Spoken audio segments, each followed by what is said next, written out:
Hello friends, we were dealing with the chapter of the 12th class, Strategies for the Enhancement in the Food Products.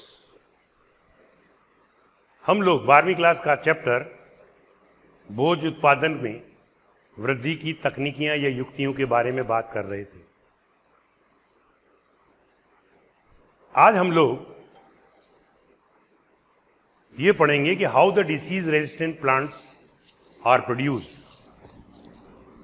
Disease resistant plants are produced, यानी कि कैसे रोग प्रतिरोधी पादपों को पैदा किया जाता है। इसके लिए वही ट्रेडिशनल वे चला आ रहा था, जिसमें कि हमने सबसे पहले चैप्टर में बोला था कि कलेक्शन ऑफ द वेरिएबिलिटी, यानी कि विभिन्नता का संग्रहण करना पड़ेगा, यानी कि जर्म प्लाज्म का संग्रहण करना पड़ेगा। अब उसके बाद में उसमें से हमको नंबर 2 स्टेप के अंदर उत्तम लक्षण के जनकों को चुनना पड़ेगा। Then we have to select the parents of pure line. फिर उनके बीच में क्रॉस कराते हैं नंबर 3 में, और उनसे प्राप्त संतति को प्राप्त करने के बाद में उसका 4th स्टेप हार्डनिंग करते हैं, दृढ़ीकरण करते हैं। यदि वह 3 ग्रोइंग सीजन के अंदर एग्रोक्लाइमेटिक जोन के अंदर सफलतापूर्वक जीवन चक्र पूरा कर लेती है, तो फिर उसका इवैल्यूएशन किया जाता है, उसका आकलन किया जाता है।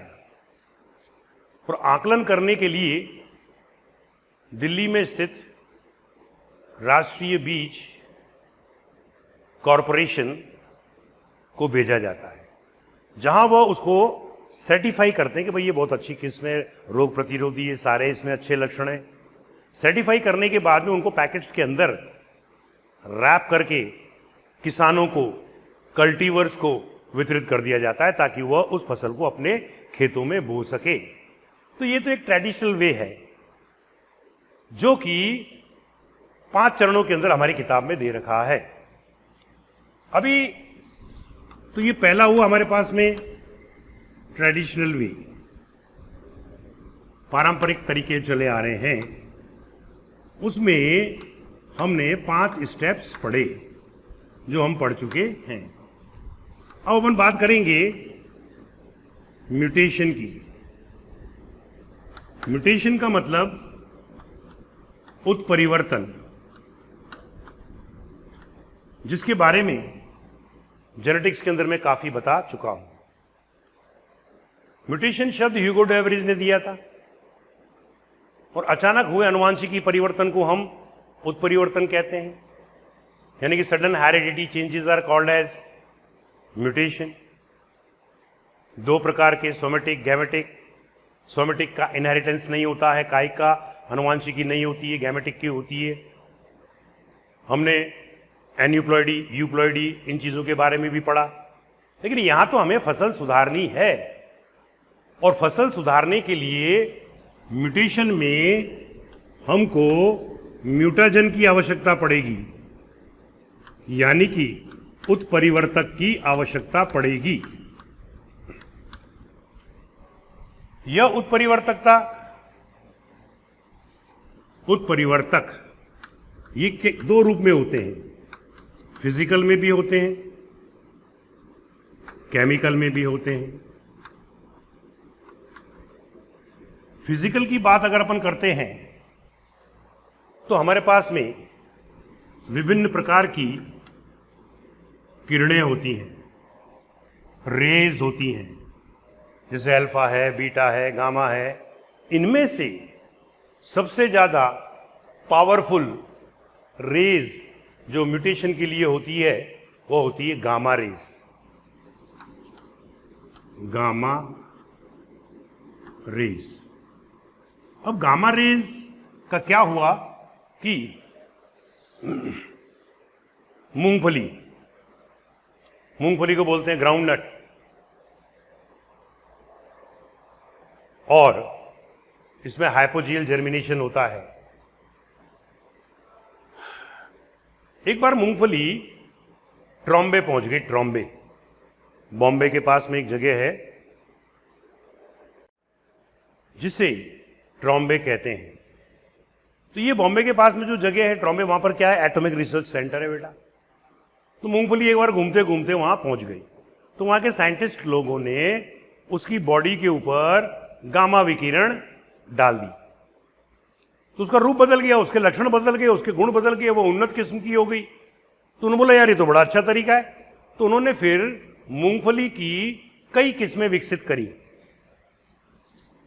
जैसे ग्राउंडनट। ग्राउंडनट में उन्होंने 3 वेराइटीज वहां पर शो करी, TG1, TG2, TG3। अब टी का मतलब यहां क्या हुआ, ट्रॉम्बे, और जी का मतलब यहां क्या हुआ, ग्राउंडनट। तो मूंगफली की इस प्रकार से उन्होंने 3 किस्में विकसित करी। अब हमारे पास में एक एग्जाम्पल और आता है जिसको म्यूटेशन के द्वारा मूंग बीन, यह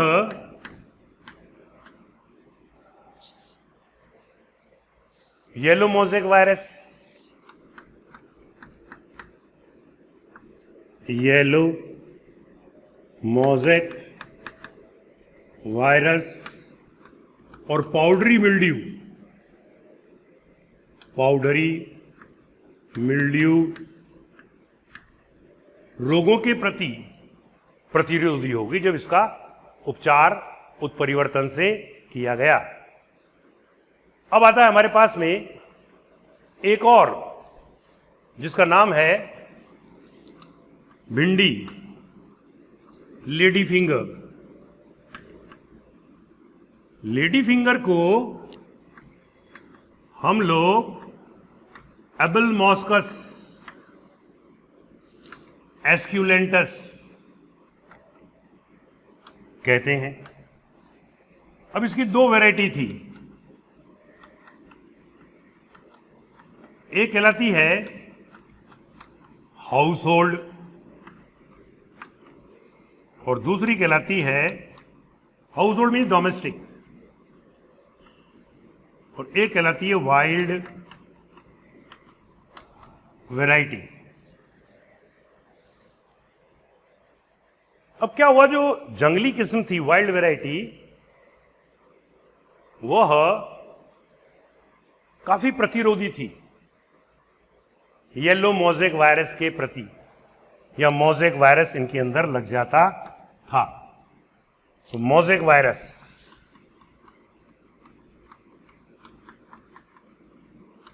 इसमें लग जाता था और वाइल्ड वैरायटी के अंदर नहीं लगता था। तो उन्होंने क्या किया कि जो वाइल्ड वैरायटी थी उसमें से जीन को निकाला, which was responsible to give resistance to the mosaic virus, वो उन्होंने डोमेस्टिक वैरायटी के अंदर डाल दिया। तो थी तो दोनों ही भिंडी, लेकिन घरेलू भिंडी में जब जीन डाल दिया गया तो यह एक नई प्रकार की भिंडी में विकसित हो गई और इस भिंडी को नाम दिया गया परभानी क्रांति। दिस इज योर परभानी क्रांति आ सकता है।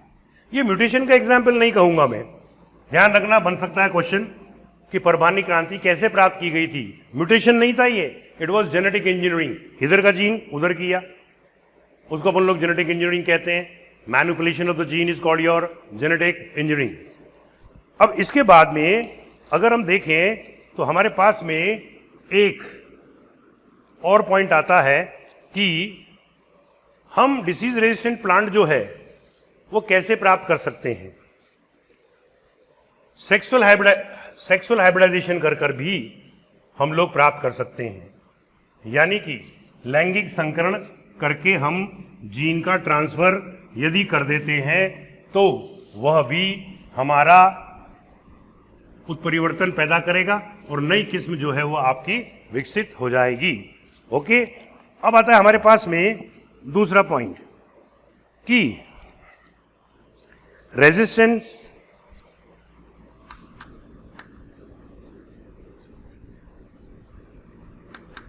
टू पेस्ट, यानी कि पीड़क के प्रति प्रतिरोधी। पीड़क किसे कहते हैं? पेस्ट अलग चीज होती है और पेस्ट अलग चीज होता है, ध्यान रखना प्रोनाउंसिएशन में। Any organism which is harming the human belonging will be called as pest. कोई भी जीव जो मानव की चीजों को नुकसान पहुंचाएगा उसको हम लोग पेस्ट कहते हैं। ओके, अब आपको पेस्ट से सुरक्षा प्राप्त करनी है फसल को, तो क्रॉप के अंदर, फसल के अंदर आपको 3 प्रकार के एडेप्टेशंस उसके अंदर देखने को मिलेंगे। एक कहलाएगा मॉर्फोलॉजिकल, यानी कि आकारिकी। एक कहलाएगा बायोकेमिकल, यानी कि जैव रसायन। और एक कहलाएगा फिजियोलॉजिकल, यानी कि कार्य की। ये हमको लक्षण या अडेप्टेशन या अनुकूलन उसके अंदर देखने को मिलेगी। अब मॉर्फोलॉजी की बात कर रहा हूं मैं, जैसे कि गेहूं है, कॉटन है, उनके अंदर पत्तियां जो होती हैं वो रोमिल होती हैं। तो कीड़ा जो होता है वो इसमें उलझ जाता है, जिसकी वजह से वो संक्रमण नहीं कर पाता है। ओके, सेकंड पॉइंट,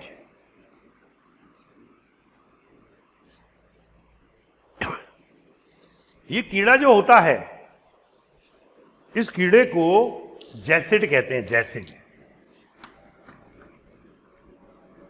जैसिड नाम का कीड़ा कॉटन की फसल को या वीट की फसल को नुकसान पहुंचाता है।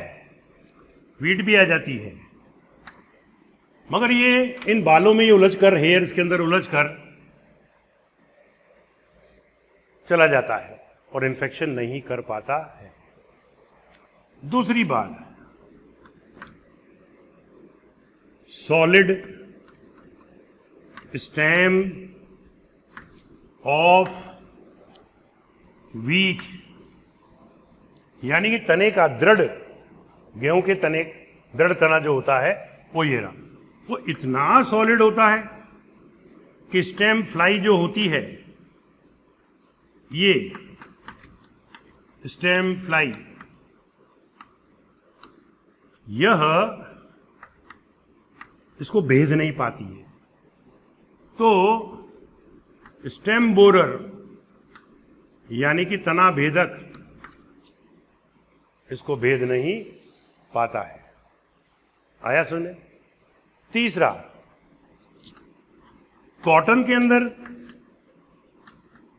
मकरंद ग्रंथियां, यानी कि नेक्टरीज, और कलर नहीं होता है।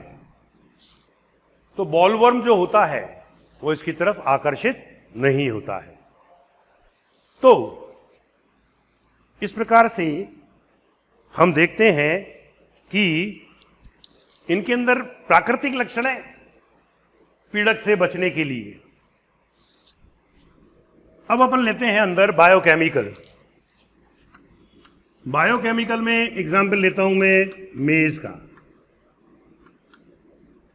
मेज के अंदर हाई एस्पार्टिक एसिड होता है, हाई एस्पार्टिक एसिड होता है, और लो नाइट्रोजन, शुगर कंटेंट होते हैं। इनके कारण कीड़ा जो है उसको संक्रमित नहीं करता है। तो दिस इज ऑल्सो, इनका जो स्टेम बोरर होगा वो अपनी प्रोबोसिस को डालेगा तने में, उसको बड़ा तीखा तीखा सा लगेगा और फिर वापस वो बाहर आ जाएगा और उसके अंदर संक्रमण नहीं कर पाएगा। तो ये तो रहे हमारे पास में एडेप्टेशंस। अपन बात करने जा रहे हैं बायोफोर्टिफिकेशन की। वेरी इंपॉर्टेंट है बायोफोर्टिफिकेशन। बायोफोर्टिफिकेशन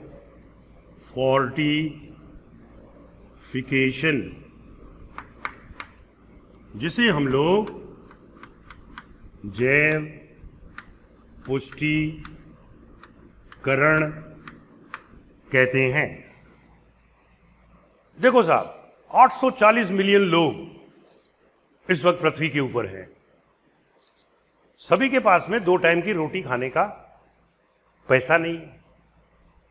कई देशों में तो इतनी गरीबी और भूखमरी है कि लाखों लोग हर साल भूखमरी से मर जाते हैं। लेकिन अगर वो जो खाना खाता है या मिलता है उनको, तो उसके अंदर या यूं कह दीजिए उनको बैलेंस्ड डाइट नहीं मिलती है। बैलेंस्ड डाइट यानी कि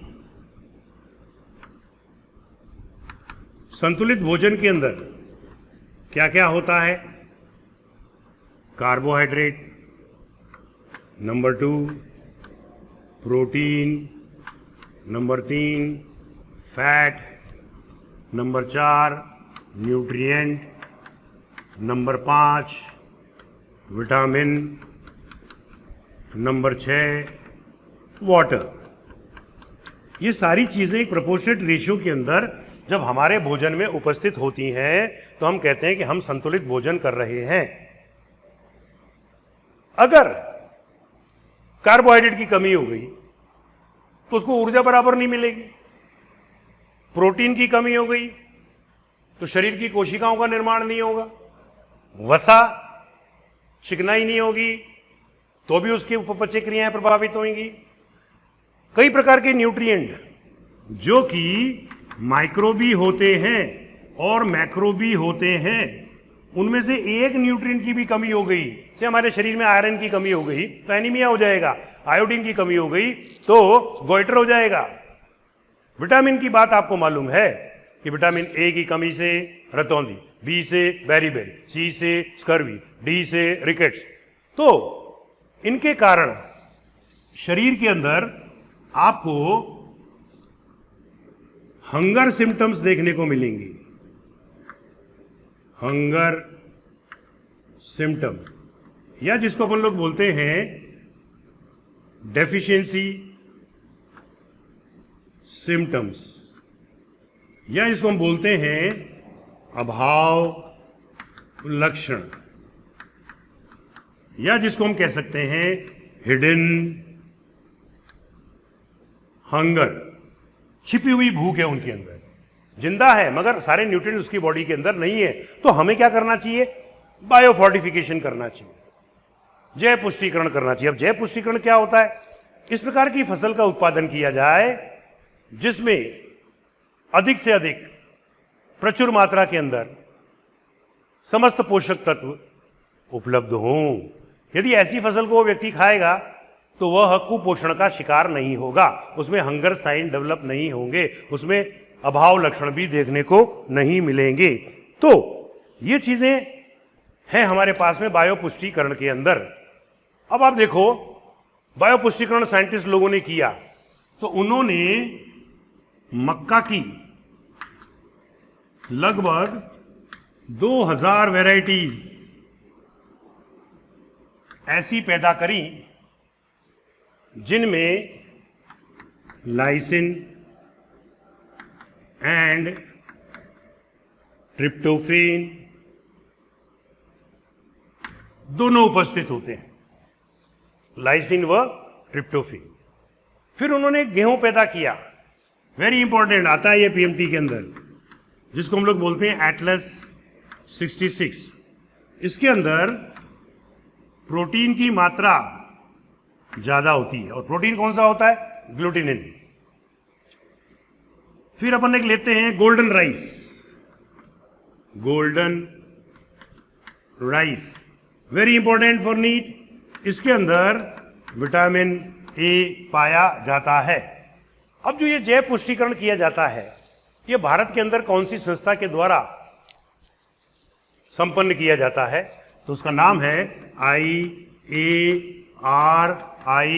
जिसे हम इंडियन एग्रीकल्चरल इंस्टीट्यूट कहते हैं। क्या बोलते हैं? इंडियन एग्रीकल्चरल इंस्टीट्यूट कहते हैं। अब बात चलेगी कि सिंगल सेल प्रोटीन क्या होता है।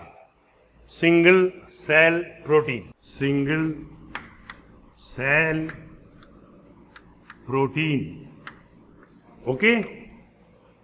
सिंगल सेल प्रोटीन को हम एकल कोशिका प्रोटीन कहते हैं। क्या बोलते हैं उसको? एकल कोशिका प्रोटीन कहते हैं। यानी कि एक सेल से प्राप्त प्रोटीन को सिंगल सेल प्रोटीन कहते हैं। जैसे कि वेरी इंपॉर्टेंट, स्पाइरुलिना नामक शैवाल से आपको 70% प्रोटीन प्राप्त होता है। ये जहाँ अल्कोहल उत्पादन होता है वहाँ पर मोलासेस जो होता है, एक द्रव होता है मोलासेस, उसके अंदर ये उगता है और किसी प्रकार का प्रदूषण भी पैदा नहीं करता और 70% प्रोटीन देता है। इस प्रोटीन का उपयोग मानव अपने भोजन के रूप में कर सकता है। इसके अलावा दूसरी एक एल्गी है जिसको हम लोग बोलते हैं क्लोरेला। जैसे नाम उसका है क्लोरेला पायरिडिनोसा, जिसे हम लोग स्पेस एल्गी भी कहते हैं। और ये स्पेस एल्गी जो होता है, इसको अंतरिक्ष में ले जाते हैं रात यात्री लोग। इससे भी हमको, ये एक सेल की बनी हुई है, प्रोटीन प्राप्त होता है। तो chlorella is also representing your single cell protein. Another one we have got it is your syndesmus. Syndesmus ये भी सिंगल सेल प्रोटीन है। केवल शैवाल ही नहीं होती है बेटा, कई फंजाई भी होती हैं जो कि सिंगल सेल प्रोटीन के रूप में कार्य करती हैं। ओके, अब इसमें एक एग्जाम्पल मुझे बहुत अच्छा लग रहा है। एक बैक्टीरिया होता है जिसको बोलते हैं मिथाइलोट्रॉफस।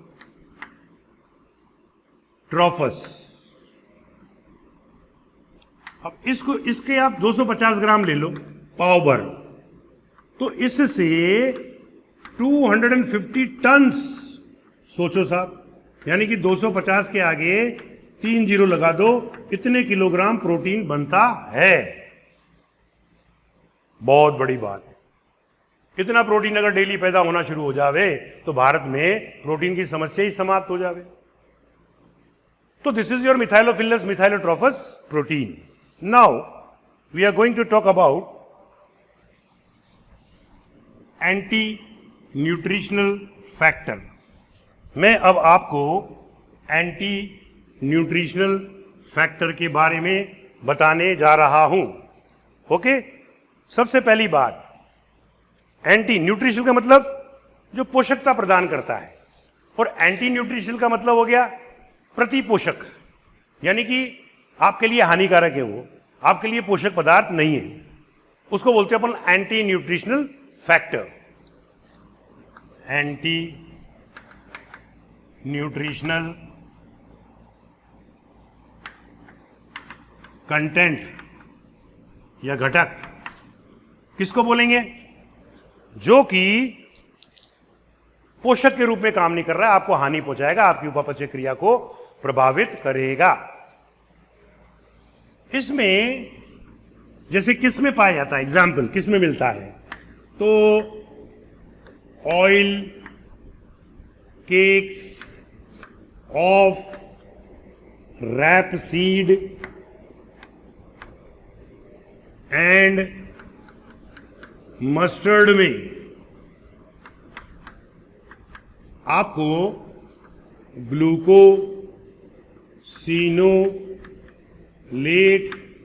नामक एंटी न्यूट्रिशनल फैक्टर देखने को मिलेगा। दूसरा एग्जाम्पल, लैथीरस सटाइवस, जिसे खसेरी दाल कहते हैं।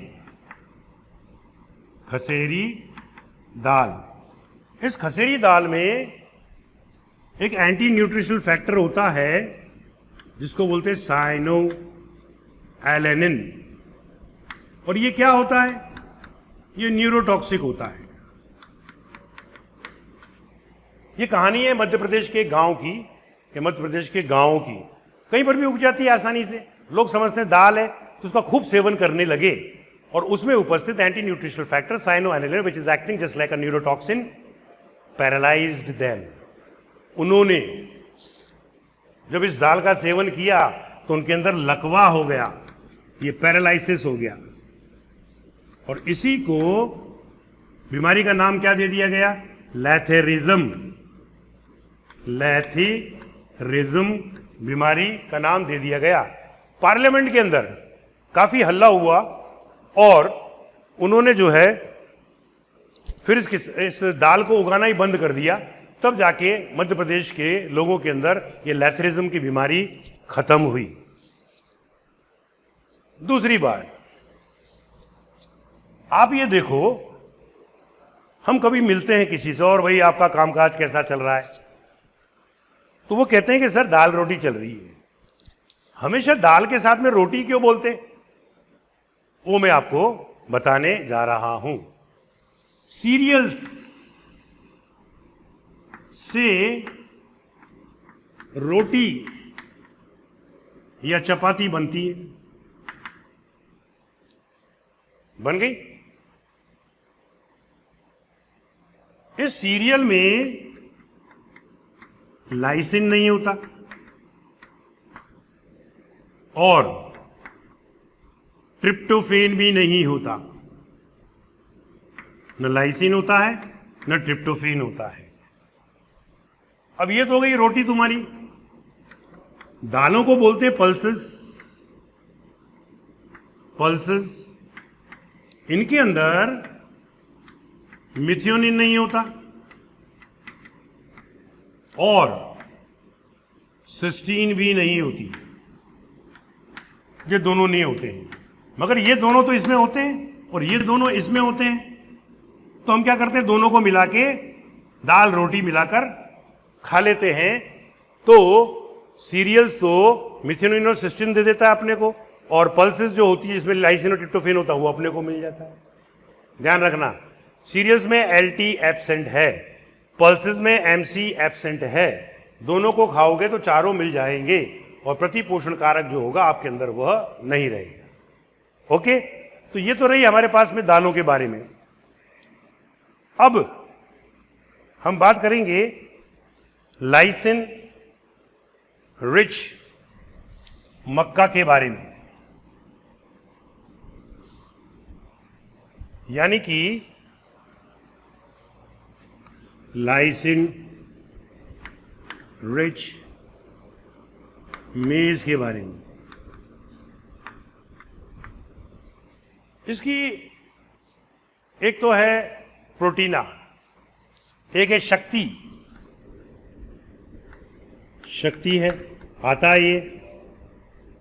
एक है प्रोटीना और एक है रत्तन। याद कर लेना, बनता है क्वेश्चन कि निम्न में से कौन सी मक्का ऐसी है जिसके अंदर लाइसिन की मात्रा अधिक होती है। ओके, अब पर बात करेंगे कि डॉक्टर तेल और घी में से किसे खाने की सलाह देता है। डॉक्टर किसे खाने की सलाह देगा, तेल को या घी को? बोलो। तो आंसर होगा ऑयल को देगा। डॉक्टर बोलेगा भाई तेल खाया करो, घी मत खाया करो। हमने पूछा कि ऑयल क्यों आप कह रहे हैं, तो उसने बोला कि सर इसमें पॉली अनसैचुरेटेड